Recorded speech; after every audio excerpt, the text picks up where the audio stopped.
আসসালামু আলাইকুম। দেশ ও দেশের বাইরে যে যেখান থেকে তন্ত্র মন্ত্র গুপ্ত তথ্য চ্যানেলটি দেখছেন সবাইকে স্বাগতম।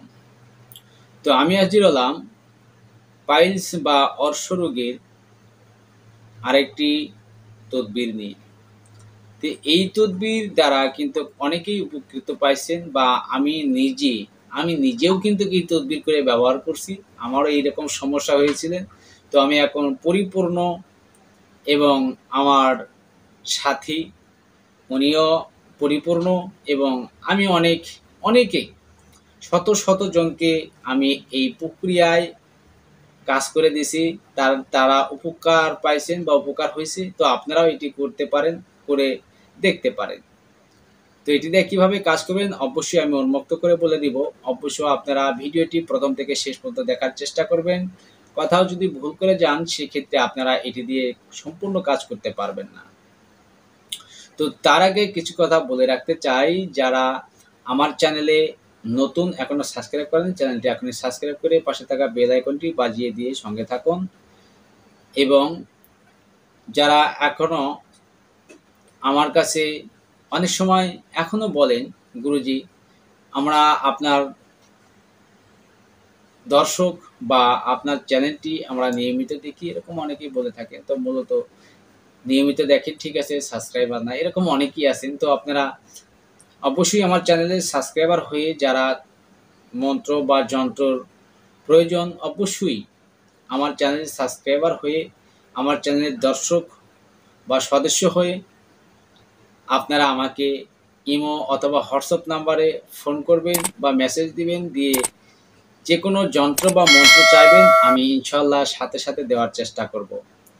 আর যারা আমার এখানে আসেন বিভিন্ন বস্তু কেনার জন্য বা বিভিন্ন বস্তুর জন্য অনেকেই আসেন, এসে আমার এখান থেকে জিনিসপত্র নিয়ে যান। নিয়ে যাওয়ার পরে বলেন গুরুজি এই মন্ত্র ওই মন্ত্র এই যন্ত্র সেই যন্ত্র দেন। তো দেখুন এটা ঠিক না, কারণ আমার এখান থেকে কোনো কিছু চাইতে হলে কোনো কিছু নিতে হলে অবশ্যই আপনাদের শিষ্যতা গ্রহণ করতে হবে। আর শিষ্যতা গ্রহণ না করে আমার কাছ থেকে কোনো কিছু চাওয়া লাভ হবে না। আমি আপনাদের পরিপূর্ণভাবে কাজের কোনো কিছু দিতে পারবো না, হয়তোবা আপনাদের একটি দুটি আমি দিতে পারবো, এর বেশি নয়। তো অনেকেই আছেন যে স্বয়ংসম্পূর্ণ শিক্ষা নিতে চান ফ্রিতে। দেখুন আমার শ্রম আছে, আমার সময় আছে, আমার পেট আছে। যেই সময়টা আমি আপনার পিছে শ্রম দিব সেই সময়টা যদি আমার সাংসারিকভাবে শ্রম দিই তাহলে আমার পেটটা চলবে, পেটটা বাঁচবে। আর আপনারা অনেকে আমার এখানে আসছেন, আমার অবস্থা জানেন। তো আসলে বিষয়টি হলো যে একটি কথাই আছে, মুখ ফাটে আর বুক ফাটে তা মুখ ফোটে না, আমার হচ্ছে তাই। তো আমি তো মুখ ফুটে কাউকে বলতে পারি না। তো আমার দেওয়া বিদ্যা দিয়ে আপনারা হাজারো জন কাজ করেন, কাজ করে আপনাদের অনেক কিছুই জানি যা সমস্যা হয় না চলতে ফিরতে বা কাজ করতে। তো সেখানে বলার আর কিছু থাকে না। কয়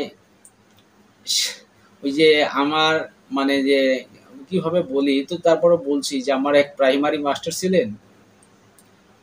তো উনি তো এখন ধরেন বৃদ্ধ হয়ে গেছে, উনি তো আর চলতে পারেন না। তো আমরা তার কাছ থেকে শিক্ষা নিয়ে, ধরুন তার কাছ থেকে আমরা শিক্ষা নিয়ে কিন্তু আমরা অনেক কিছু করতে পারছি, আমরা তার খবর নিচ্ছি না। তো মূলত হচ্ছে আমাদের উচিত ওই শিক্ষকের খবর নেওয়া, কেননা সে তো আমাদের শিক্ষা দিয়েছেন। সে শিক্ষা না দিতে এই পথে আসতে পারতাম না বা চোখে দেখতে পারতাম না। তো সে তো চক্ষু দান করছেন, তো চক্ষু দান করেছেন সেই গুরুকে অবশ্যই আমাদের দেখা উচিত। তো এটি আমরা কয়জন করি না। তো একটি জিনিস হলো শিক্ষকের কাছে বা ওস্তাদের কাছে কিছু নিতে হলে বা ওস্তাদের সময় বা শ্রম নিতে গেলে তাকে কিছু গুরুদক্ষিণা বা হাদিয়া দিতে হয়, এটা না বলে পারলাম না। তো যারাই যেখানেই শিক্ষা গ্রহণ করেন, যার কাছেই যান, অবশ্যই আপনারা গুরুকে সম্মান করবেন, গুরুদক্ষিণা দেবেন। দেখবেন সে আপনাকে খুব দ্রুত কাজ বুঝিয়ে দেবে, শিখিয়ে দেবে। তো এই কাজের মধ্যে কিন্তু অনেক ক্ষেত্রে গ্রহ, তারকা, নক্ষত্র, সিতারা, প্রহর বিভিন্ন কিছু দিক নির্দেশনা থাকে। এগুলো কিন্তু সব গুরু কিন্তু শিখায় না। কেন শিখায় না? পরিপূর্ণ কেন দেয় না? আপনি সব ছেড়ে দিচ্ছে বা ছেড়ে দিলে আপনি তার জন্য কি করবেন? কিছু করবেন না। এই জন্য কিন্তু দেয় না।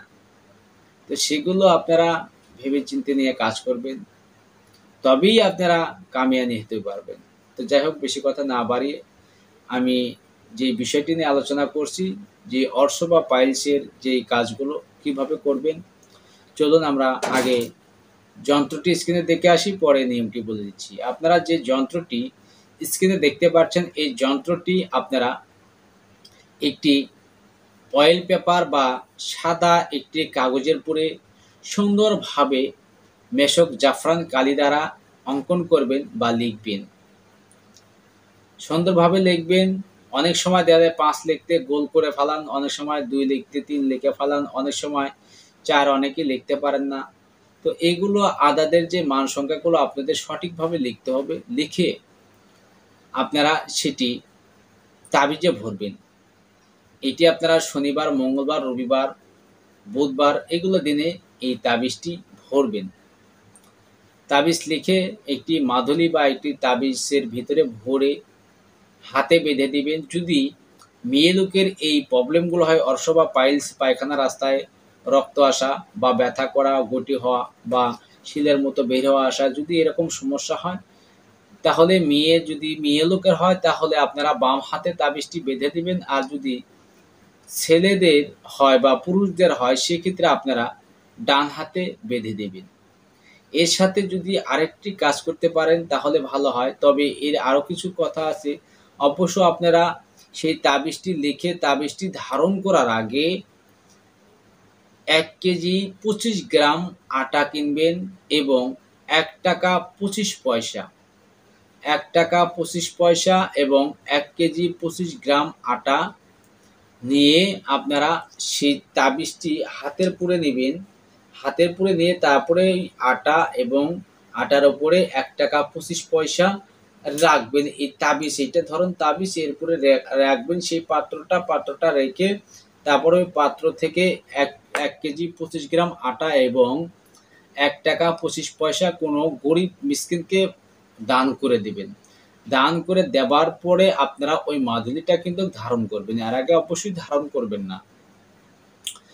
আর এর সাথে আরেকটি কাজ করবেন, যদি আপনারা চারা নিম গাছ পান, তাহলে আপনারা পূর্ব দিকে মুখ করে দম বন্ধ করে খুব সকালে যাবেন সেই নিম গাছের গোড়ায়।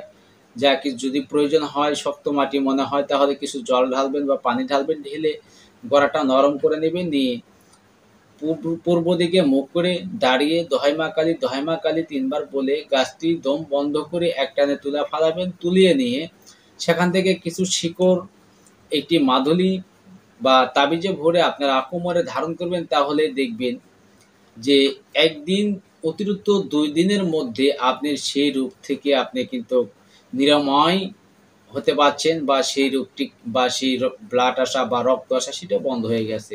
এটি শতবার পরীক্ষিত বা শত মানুষের দেওয়া আছে। আমি নিজে ব্যবহার করছি, পূর্বেই বলছি।